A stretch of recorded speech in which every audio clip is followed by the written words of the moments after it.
Fala aí, pessoal! Seja bem-vindo a mais um vídeo aqui no canal. Vamos acompanhar as últimas notícias do São Paulo. Trago atualizações para vocês do Mercadão da Bola do Tricolor. O São Paulo que entra em campo amanhã, agora jogando fora de casa contra o Juventude. Mais um jogo muito importante para o São Paulo buscar os 3 pontos. Então vamos ver essas últimas notícias e em breve eu estou de volta para comentar. Então, sem mais enrolação, vamos pro vídeo. Bora falar agora sobre o São Paulo. Alan Franco. O que falta para a renovação do contrato do zagueiro argentino? Negociação que já se arrasta desde o final do ano passado. Contei para vocês que havia otimismo por parte da diretoria do São Paulo. Isso porque entre São Paulo e Alan Franco tá tudo certo. Salário, direito de imagem, luvas, renovação para lá de importante, até porque o vínculo se encerra em dezembro e o Alan Franco já pode assinar um pré-contrato com qualquer outro interessado. As partes deram as mãos, mas não houve o anúncio dessa extensão do contrato porque o São Paulo ainda tenta se acertar com o representante do atleta. Quando Alan Franco foi contratado do futebol americano, o São Paulo criou uma dívida com esse empresário e que até agora não foi paga. O Tricolor já conversou recentemente com o empresário propondo um parcelamento. Uma parte paga à vista e o restante em algumas parcelas. Falta o ok do empresário. Nada que vá impedir o Alan Franco de ser anunciado, de o Alan Franco continuar, mas o argentino pretende apenas anunciar sua permanência depois que tudo tiver acertado também com o seu empresário. Excelente notícia de um atleta supervalorizado, o melhor do São Paulo nas últimas temporadas na zaga e que já era alvo de outros clubes brasileiros. Só para arrematar sobre o São Paulo, Lucas Moura deve voltar às atividades no campo. Na próxima semana você vai lembrar que na última sexta-feira ele passou por uma infiltração que diminuiu consideravelmente as dores no seu joelho.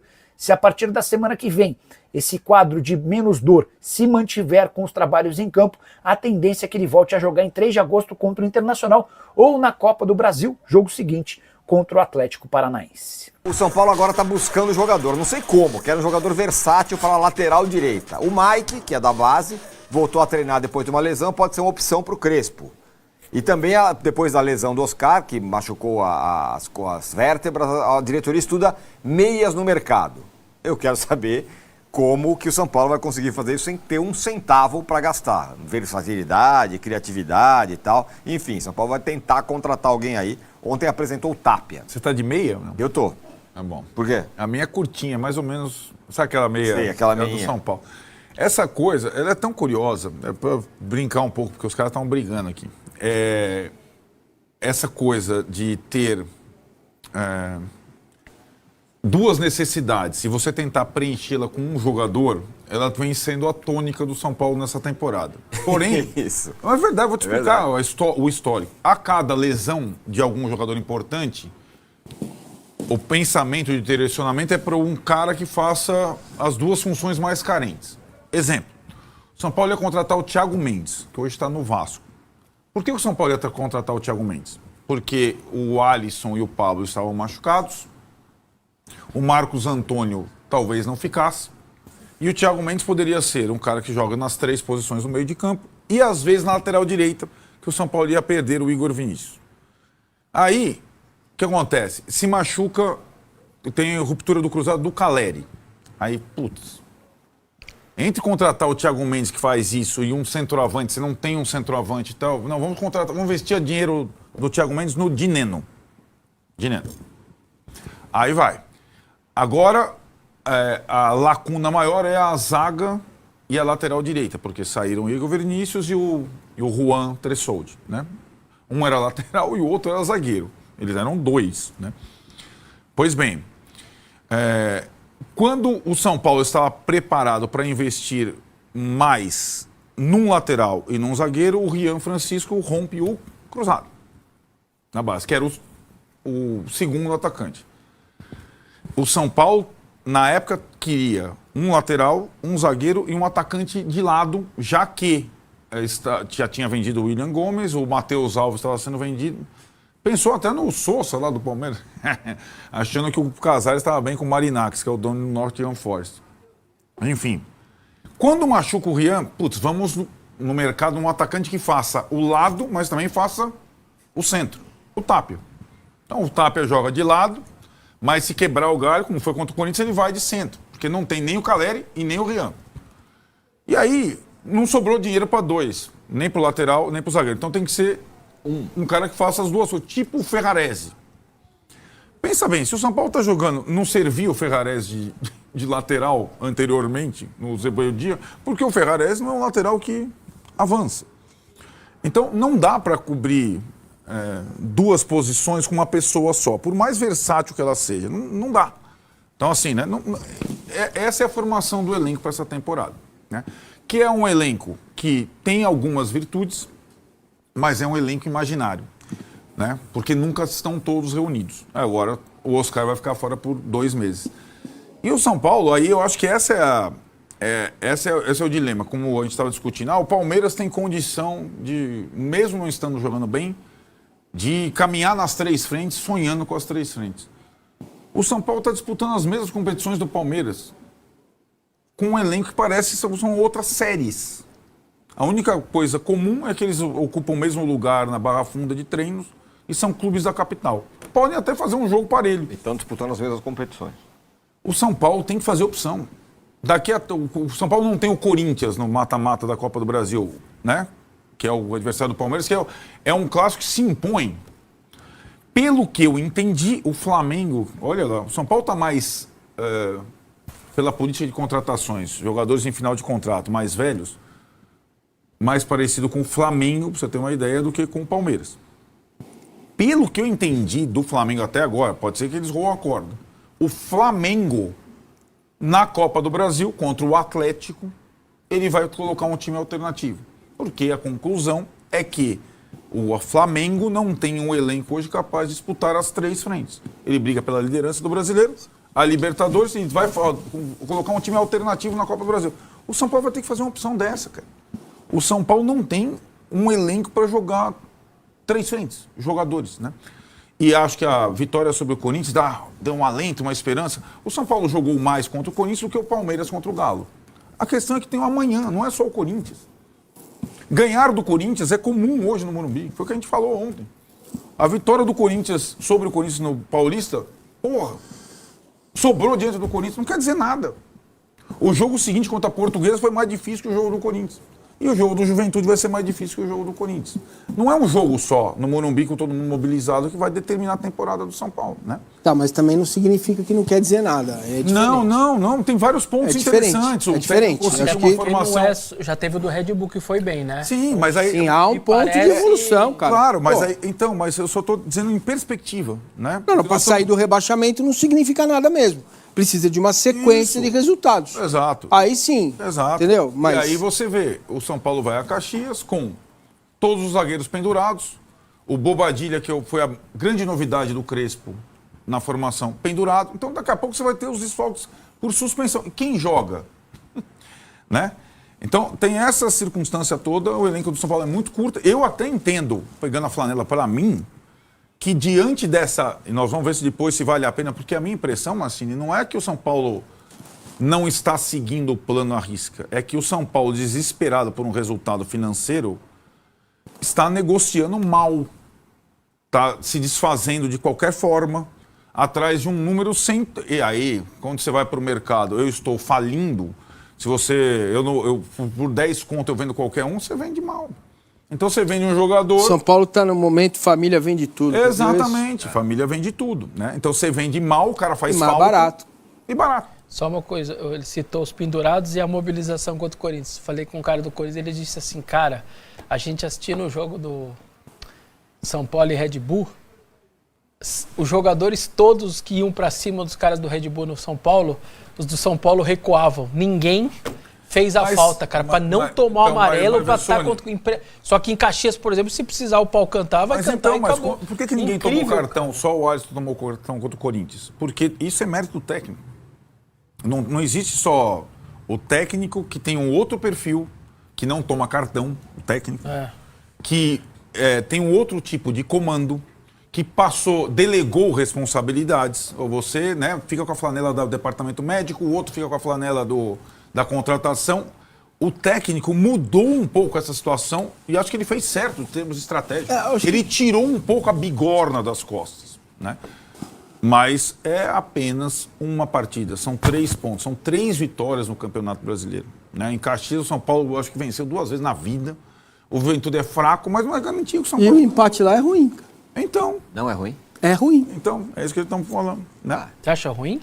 É ruim. Juventude faz ponto em casa. Eu entendo tudo isso. Não, mas você mas Fora você que ele mantém a sofre. Juventude atrás de também, você, pelo menos. vamos lá. Então não pode servir o raciocínio.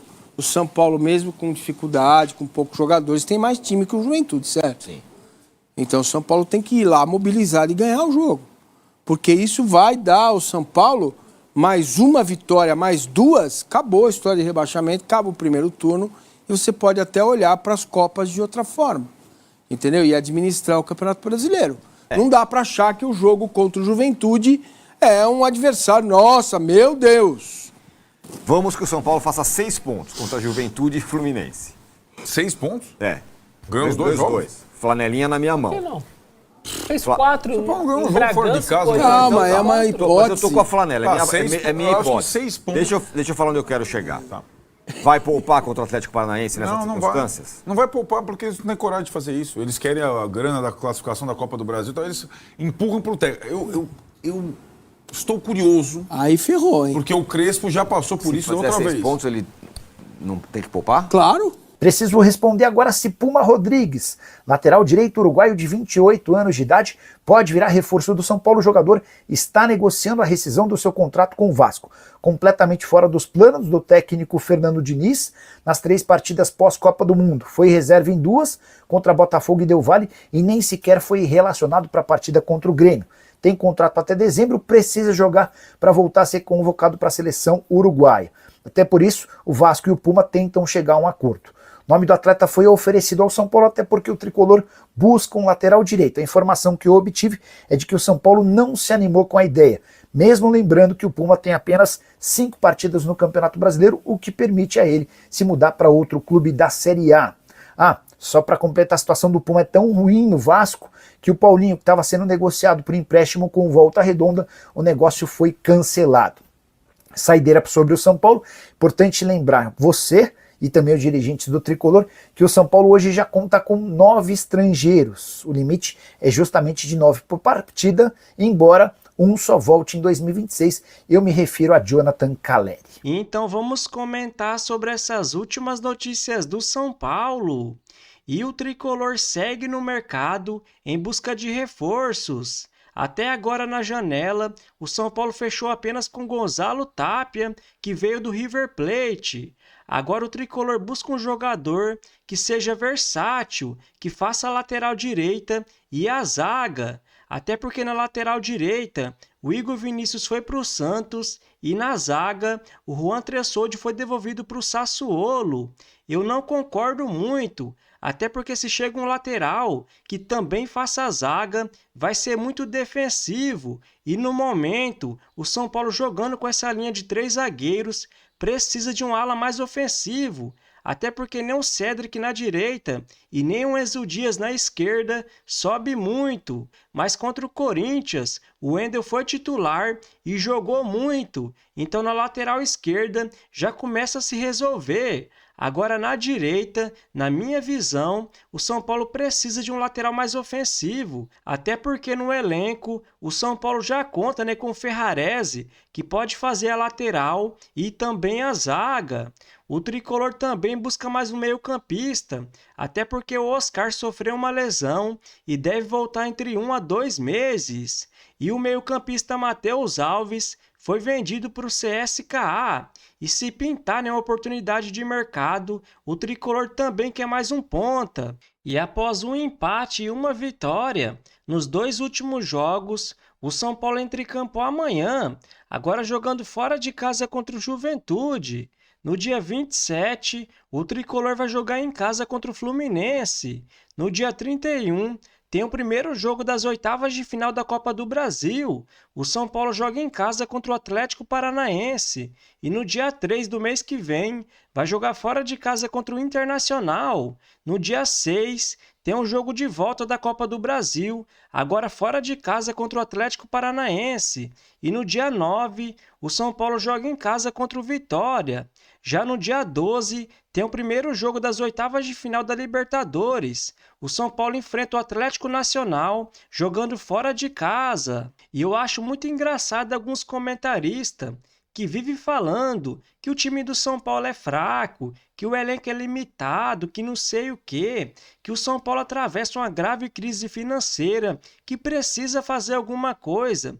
Mas esses mesmos comentaristas vêm criticando, né, a diretoria do São Paulo por não ter abrido mão da Copa do Brasil. Mas como assim? Se a Copa do Brasil é um dos torneios que mais paga, e como o São Paulo vai ser eliminado pelo Náutico, um time de Série C, ou agora pelo um time de Série B, né, o Atlético Paranaense, não faz sentido nenhum. A não ser que o Tricolor chegue nas quartas de final de Libertadores e de Copa do Brasil e esteja muito mal, né, no Campeonato Brasileiro. Aí sim começa a poupar, pensando no Brasileirão. Mas agora não, né, galera? Na minha visão, o São Paulo precisa se classificar contra o Atlético Paranaense. Quando o Zubeldia comandava o São Paulo, e mesmo jogando em casa, não vencia o Fortaleza, o Sport, perdia para o Vasco da Gama e para o Mirassol. Esses comentaristas que seguiam defendendo o Zubeldia sempre falava: ah, é porque não tem Lucas Moura, não tem Oscar, não tem Caleri, por isso o São Paulo está mal no campeonato, sendo que no Campeonato Paulista, mesmo com esses jogadores e com o Zubeldia, o São Paulo em casa não venceu a Inter de Limeira, o Velo Clube e a Ponte Preta. Mas beleza, né, galera? Segue o jogo. Mas agora o São Paulo trocou de treinador e continua sem Lucas Moura, Oscar e Caleri. Até porque o Oscar saiu no primeiro tempo, né, contra o Corinthians. A diferença é que mesmo sem esses jogadores, o São Paulo começa a jogar muito. Aí vocês pensam: ah não, esses comentaristas que defendiam o Zubeldia vai assumir, né, que o Crespo mudou o São Paulo, que não sei o quê. Não, já começa a falar: ah, contra o Corinthians foi fácil, que não sei o quê. Quero ver se realmente o São Paulo vai jogar assim nos próximos jogos, que não sei o quê. Eu espero que o São Paulo vença fora de casa o Juventude, sem Lucas Moura, Oscar e Caleri, para ver qual vai ser a desculpa desses comentaristas, né, galera? Porque eles já estavam preparados para falar: o Lucas Moura voltou, o Oscar voltou, por isso o São Paulo voltou a vencer, que não sei o quê, não foi por causa da troca de treinador. Mas agora que eles não voltou de lesão, vamos ver qual vai ser a desculpa. E recuperados, o lateral esquerdo Enzo Dias e o lateral direito Mike voltaram a treinar com o restante do elenco. O Mike ficou mais tempo fora, já o Enzo Dias ficou apenas de fora desse jogo contra o Corinthians, que foi o suficiente para ele perder a posição para o Wendel, porque a provável escalação do São Paulo tem o mesmo time que começou contra o Corinthians, apenas o Alisson no lugar do Oscar. E com essa linha de 3 zagueiros, eu prefiro, né, galera, o Wendel, até porque ele é muito mais ofensivo do que o Enzo Dias. Mas vamos ver, no próximo jogo, se realmente se confirmar, o Wendel for titular, se ele vai repetir o jogo que fez contra o Corinthians, né, galera? Até porque ele chegou no São Paulo, não vinha jogando muito bem, mas contra o Corinthians jogou muito. E o São Paulo encaminhou a renovação com o zagueiro Alan Franco até o fim de 2028. Uma excelente notícia, até porque ele já podia assinar um pré-contrato com outra equipe e sair de graça no fim do ano, mas ele quis renovar com o Tricolor. O Alan Franco cresceu muito no último ano e vem jogando muito com a camisa do São Paulo. Então, se você curtiu o vídeo, deixa seu like, se inscreva no canal e até a próxima!